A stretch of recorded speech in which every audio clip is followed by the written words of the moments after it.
I'm employed with a local San Francisco Bay Area architecture firm, which has no affiliation with my 9/11 research. I've designed numerous fireproof steel frame buildings. Most recently, these $3 to $10 million gymnasiums. And I've also been responsible for the day-to-day construction administration services for this $120 million high school campus. I'm now working on quite a large steel-framed project in Nevada with almost 2 million square feet of retail, parking structure, and high-rise office space. Why have all 20 architects and engineers that have so far seen the evidence which you're going to be seeing tonight joined us in calling for an independent investigation into these collapses on 9/11? We'll find out. Let's take a look at the features of controlled demolition. This is what a high-rise looks like when it is being demolished with explosives. Controlled demolitions can be engineered in different ways. Normally, the purpose of a controlled demolition is to remove a structure while avoiding damage to adjacent structures, and to do so economically. Typically, a tall building is demolished by placing thousands of cutter charges adjacent to columns throughout the building and then detonating them in a precise order, starting with the interior structure and then progressing outward and upward. Destroying the interior columns allows the unsupported weight to pull the exterior inward, and destroying the building from the ground up allows the weight of the building to be harnessed to do much of the destruction.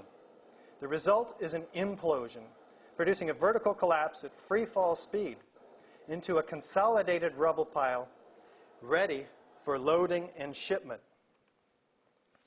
Now, what are the features of a controlled demolition? We have sounds produced by explosions, rapid onset of destruction at the base, dust clouds, thick, billowing, and enormous from the pulverized concrete and explosions. We have often pools of molten iron, which is from the thermite, a common incendiary or cutting charge.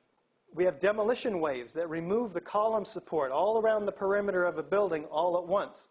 And we have a total collapse of the steel skeleton broken up for shipment. In addition, we have a straight down symmetrical collapse into its own footprint, the building that is. And we have a free fall speed of collapse. None of these occur normally. So let's dive right into it and look at the evidence of controlled demolition in Building 7. Now, Building 7 was 350 feet, a football field away from the Twin Towers.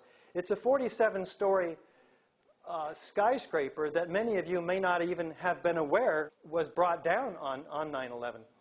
Here it is here, seen across from the devastation of the already fallen World Trade Center 1, or the North Tower.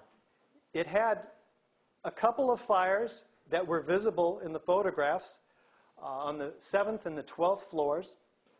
So let's look at the evidence now for a straight-down symmetrical collapse caused by all the columns being cut at once. And what you're seeing are high shots.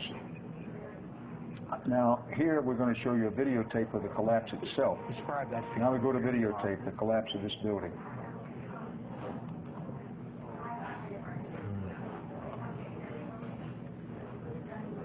It's amazing.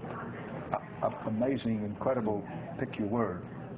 For the third time today, it's reminiscent of those pictures we've all seen too much on television before, when a building was deliberately destroyed by well-placed dynamite to knock it down.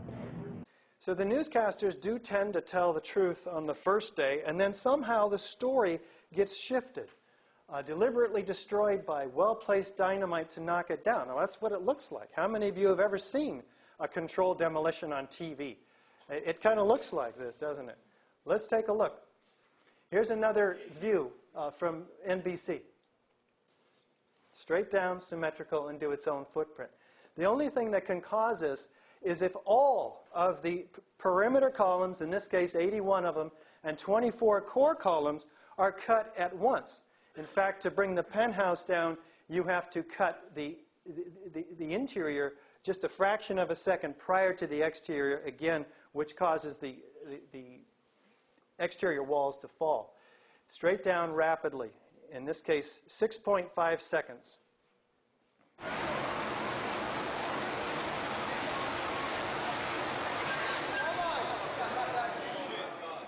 Gone, man. Well, we have also sights and sounds of explosions. Let's take a look. Then suddenly 7 went down. The crowd started running north again, trying to escape the dust cloud and the falling debris. Among them was Daryl. He was a worker trying to help with the injured. You're just standing there all of a sudden out of nowhere. You hear this clap, sounds like thunder.